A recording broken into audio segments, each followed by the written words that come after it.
everybody. This is Johnnie Geathers. Welcome to another JG Mental Fridays.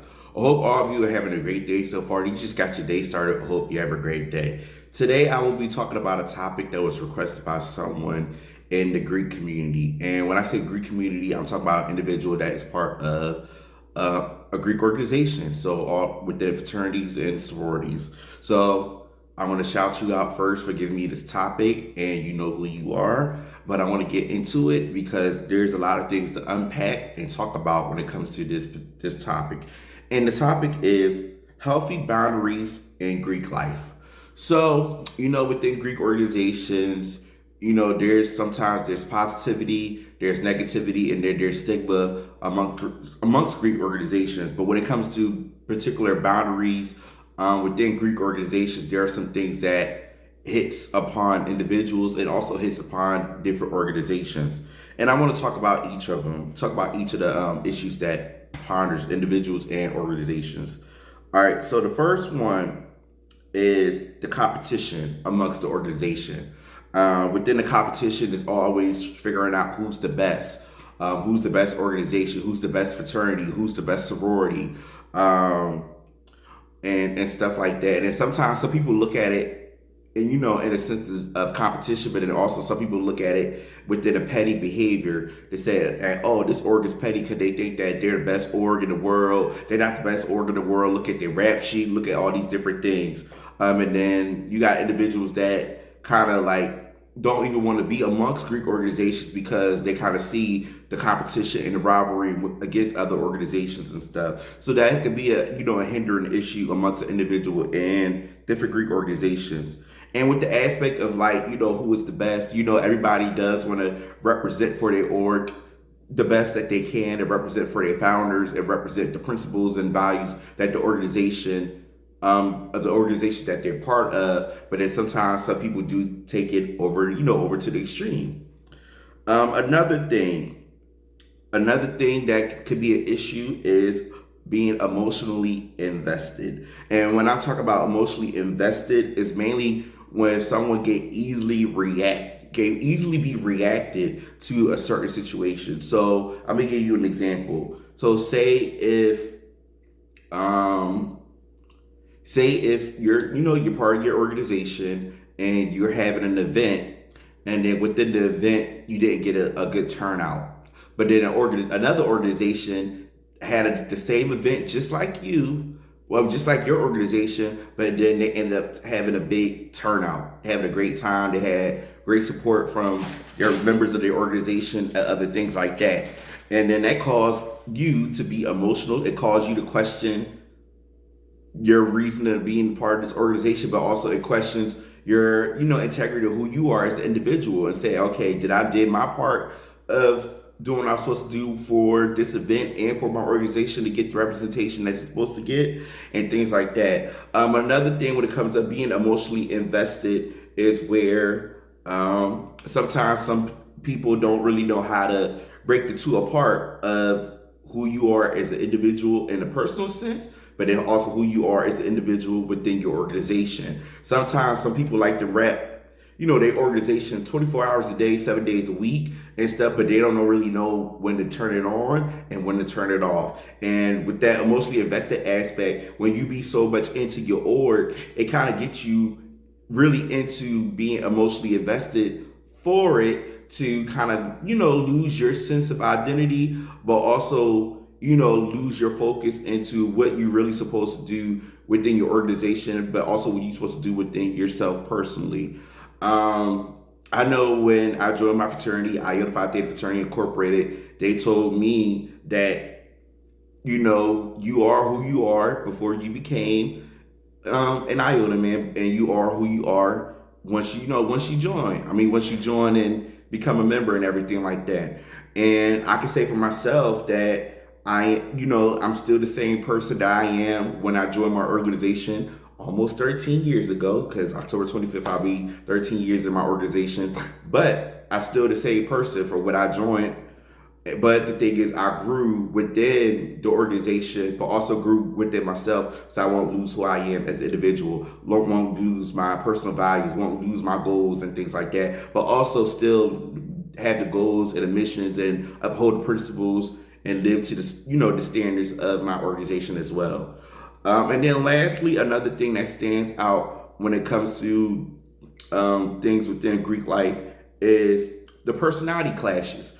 There's personality clashes within members of your organization. There are personality clashes when there's members within different chapters, and then there's personality clashes when there's individuals interacting with other organizations, and we all see it here, on a daily basis. And then with those personal clashes, it also hinders the boundary aspects of who you are as an individual, but also it clashes the things of it kind of goes into the fact of when you had that personality clash, it kind of just mess up, the bonds, the relationships, the aspects that you want to have amongst each other as members, but also amongst what you want to have amongst others within other Greek organizations and everything. And personality clashes, that's up key, that's top tier, because whenever you have personality clashes within your own organization and within your own chapter, it kind of expands out to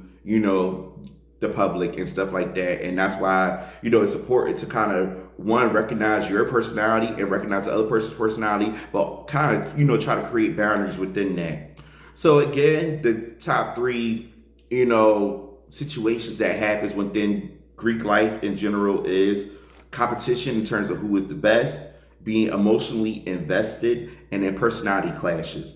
But the coping exercise I want to leave you with today when it comes to this aspect of healthy boundaries is I want to give you some boundaries if you're a member of an organization. So all my Greek organization individuals that are watching this video, I want you to take note into this and see if you could try to practice this within your own self, but also see if you could try to spread it within your, within your chapter and stuff.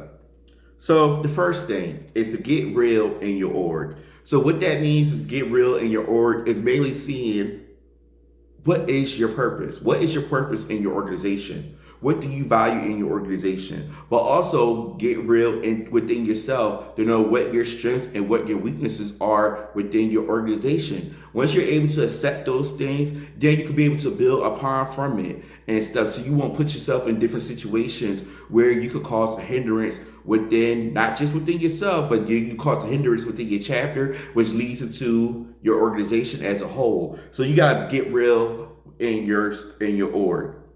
Another thing, take breaks when you're in organizations. So taking breaks, not just mean to say, okay, I'm gonna take a break and just disappear forever and ever. Just take, amount of breaks that you need to be able to just replenish yourself. I know there's some individuals that out there that are holding a lot of leadership roles within their chapters, within their regional level, and within the national level. I can say that for myself. I hold three positions within my organization. I hold a chapter position, I hold a regional position, and I hold a national position. But the thing is, I have to learn how to take breaks within them because I got life outside of my organization. I work 2 jobs. I do a lot of things with other organizations, and I'm involved in a lot of stuff. So I got to take breaks when certain things happen. But the thing is, when I know when I need to take breaks, I know not to just take a full-on break forever where I'm just going to say, you know what, I'm going to dismiss my org right now. But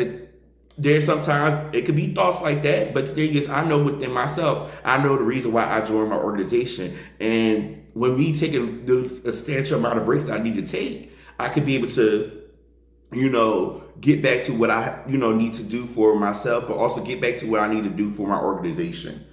Another thing is focus on personal self, and it kind of coincides with, taking breaks.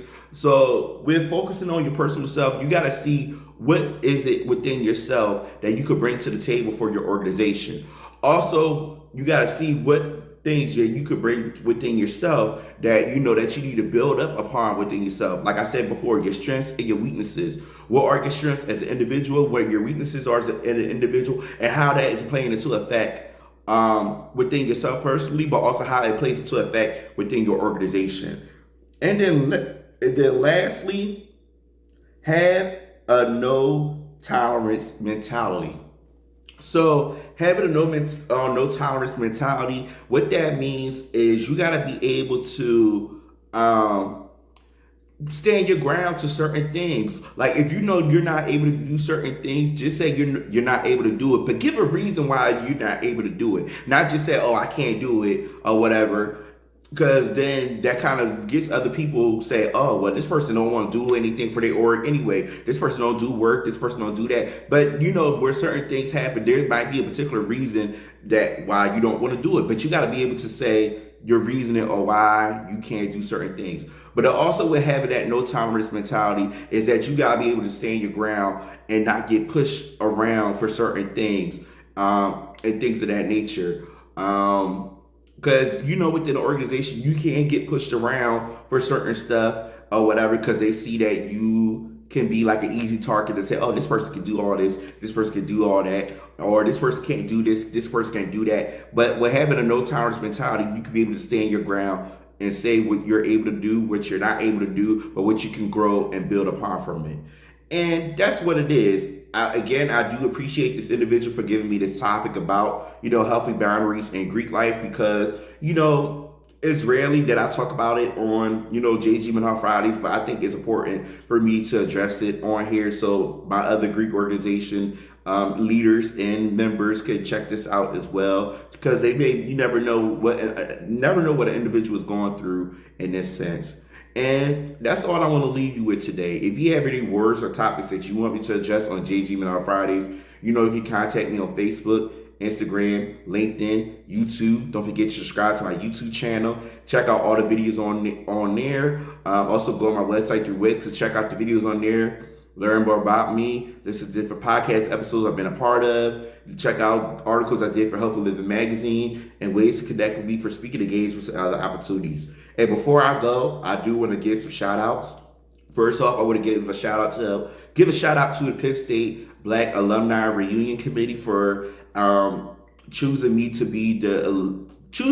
the Leader Alumni Achievement Award. I'm just grateful for that honor to be given to me as an alum from Penn State, but also given to me as a representation of my own people and stuff. So I'm actually getting honored tomorrow. As you know, tomorrow is Penn State's homecoming, so I'm looking forward to being a part of, the festivities and getting recognized. Also, I do have some things that I got coming up, as you can check out within social media. I have some things coming up with the Jaquan Lavender Foundation and, other things that's coming up that I can't say just yet, but if you follow me on social media, you know what are those things that are coming up. But again, I do appreciate all of you for your love and support. And now I'm going to leave you with the closing message. Reflect on the positives, plan ahead, and relax. RPR. Take care of yourselves, stay safe, be well, be blessed, and peace.